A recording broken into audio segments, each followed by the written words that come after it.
wabarakatuh. Kami dari kelompok 6 Komunikasi Organisasi.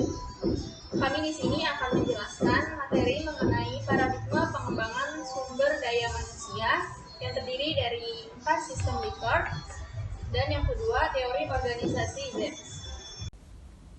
Perkenalkan, nama saya Salwa Maudina Putri dari kelompok 6 Komunikasi Organisasi.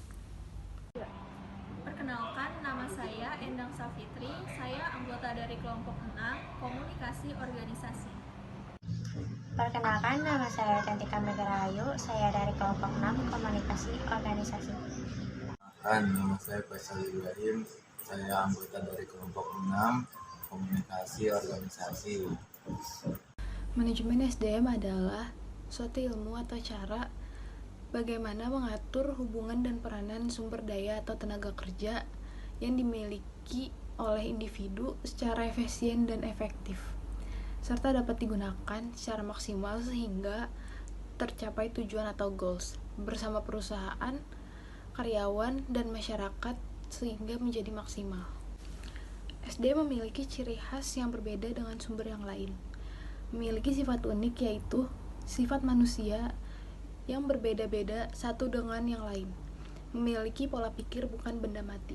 Daya manusia merupakan potensi yang terkandung dalam diri manusia untuk mewujudkan perannya sebagai makhluk sosial yang adaptif dan transformatif, yang mampu mengelola dirinya sendiri serta seluruh potensi yang terkandung di alam menuju tercapainya kesejahteraan kehidupan dalam tatanan yang seimbang dan berkelanjutan.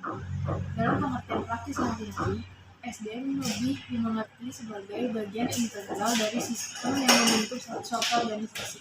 Memahami MSDM dengan benar dapat membantu organisasi maupun perusahaan untuk menghindari kesalahan-kesalahan seperti mempekerjakan orang yang tidak cocok dengan bidangnya, perputaran karyawan yang tinggi, dan kesalahan-kesalahan lainnya.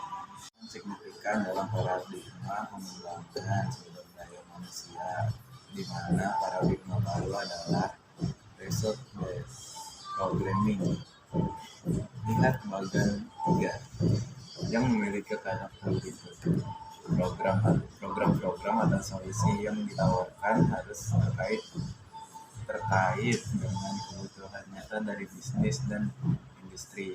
Penilaian berbasis efektivitas kinerja, tujuan spesifik untuk aplikasi, dan harus berdampak signifikan pada bisnis dan industri.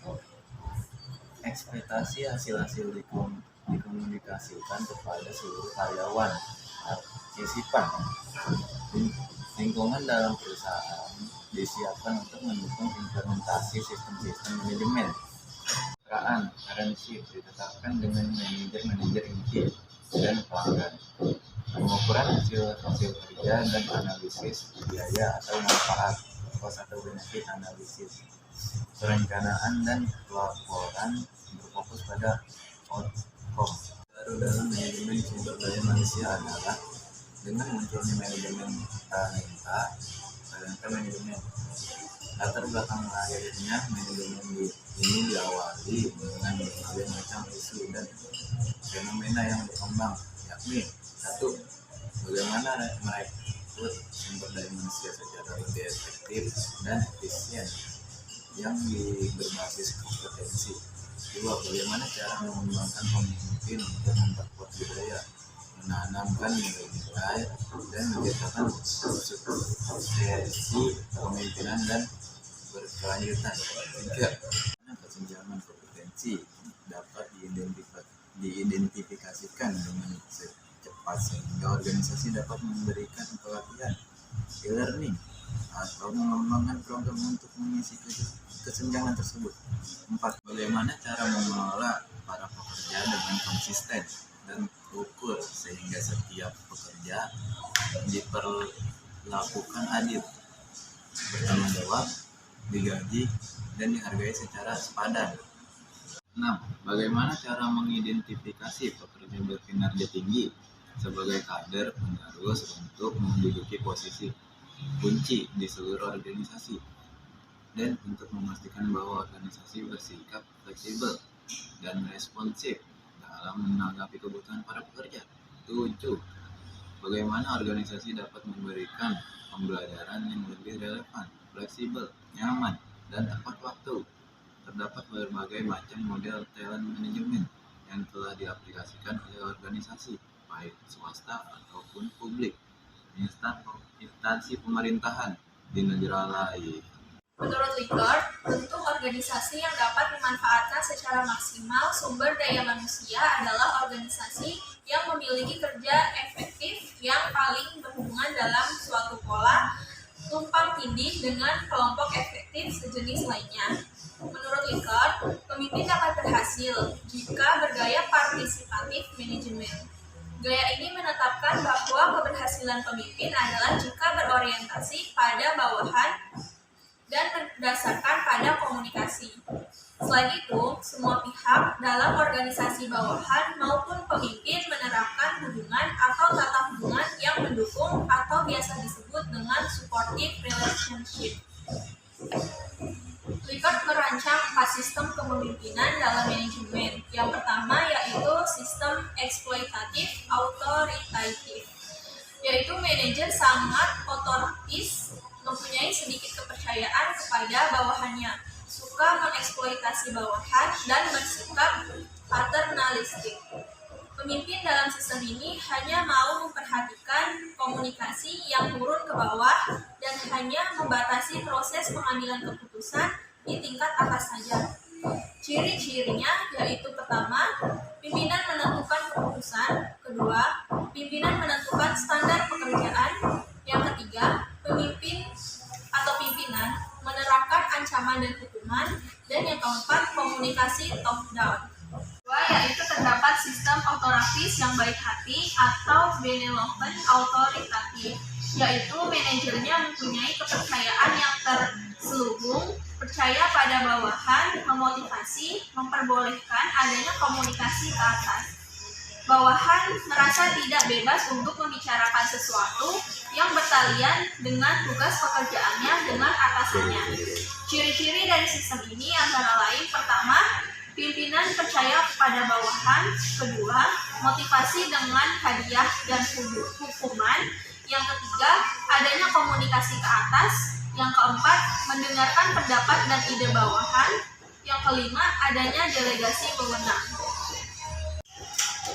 Sistem yang ketiga yaitu manajer konsultatif, yaitu manajer mempunyai sedikit kepercayaan pada bawahan biasanya kalau ia membutuhkan informasi, ide atau pendapat bawahan.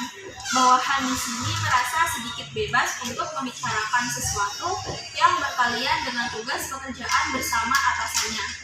Ciri-ciri sistem konsultatif antara lain, yang pertama, komunikasi dua arah, yang kedua, pimpinan mempunyai kepercayaan kepada bawahan, yang ketiga, pembuatan keputusan dan kebijakan yang luas pada tingkat atas.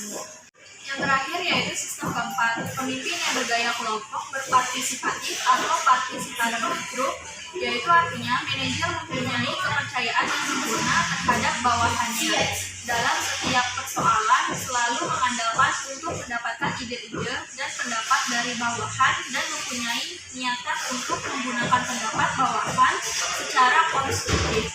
Bawahan merasa secara mutlak mendapat kebebasan untuk membicarakan sesuatu yang berkaitan dengan tugasnya bersama atasannya. Ciri-ciri sistem grup partisipatif antara lain, yang pertama, teamwork, yang kedua, adanya keterbukaan dan kepercayaan pada bawahan, yang ketiga, komunikasi dua arah atau top down and bottom up. Teori organisasi menurut William Zeuti, teori Z juga menekankan perkembangan hubungan kepercayaan atau trust relationship antara pemimpin atau yang dipimpin. Penekanan itu didasarkan pada asumsi bahwa motivasi orang pertama bersifat internal, namun perasaan-perasaan itu harus diperkuat oleh komitmen jelas terhadap karyawan dari pihak majikan atau pimpinan. Teori Z melihat pengambilan keputusan kolektif dan tanggung jawab kelompok memberikan dukungan sosial yang diperlukan bagi tercapainya kinerja puncak. Hal itu terjadi lewat penciptaan yang aman yang memungkinkan para karyawan membangkitkan ide-ide tanpa takut ditolak atau takut gagal. Jadi bisa kita lihat bahwa teori Z merupakan pendekatan manajemen yang menggunakan filosofi manajemen Jepang dengan budaya Amerika. Walaupun ini diadopsi dari Jepang, tetapi teori ini tidak murni bentuk manajemen Jepang. Seperti bisa kita lihat, teori Z menganut tanggung jawab individual dan konsep tersebut merupakan serapan dan manajemen budaya Amerika. Syarat dan ciri-ciri perusahaan yang diterapkan di teori Z. Yang pertama, tanggung jawab atau responsibility diberikan secara perorangan atau individual. Yang kedua, karyawan bebas atau free bekerja menggunakan keterampilan yang dimilikinya. Yang ketiga, karyawan dipekerjakan seumur hidupnya, dan apabila perusahaan tersebut mengalami krisis keuangan, maka para pegawai tidak akan dipecat atau PHK. Yang keempat, pengambilan keputusan dilakukan dengan cara konsensus atau secara terbuka. Walaupun pengambilan keputusan ini akan memakan waktu yang lebih lama, namun tingkat keberhasilannya melaksanakan hasil keputusan yang didapatkan akan lebih tinggi karena akan mendapat dukungan dari mayoritas pekerja. Yang kelima, promosi dilakukan perlahan-lahan dari bawah, dan proses evaluasi prestasi dan promosi dilakukan dengan lebih teliti agar tidak menimbulkan masalah dengan para karyawan. Itulah tadi pembahasan mengenai materi dari kelompok 6.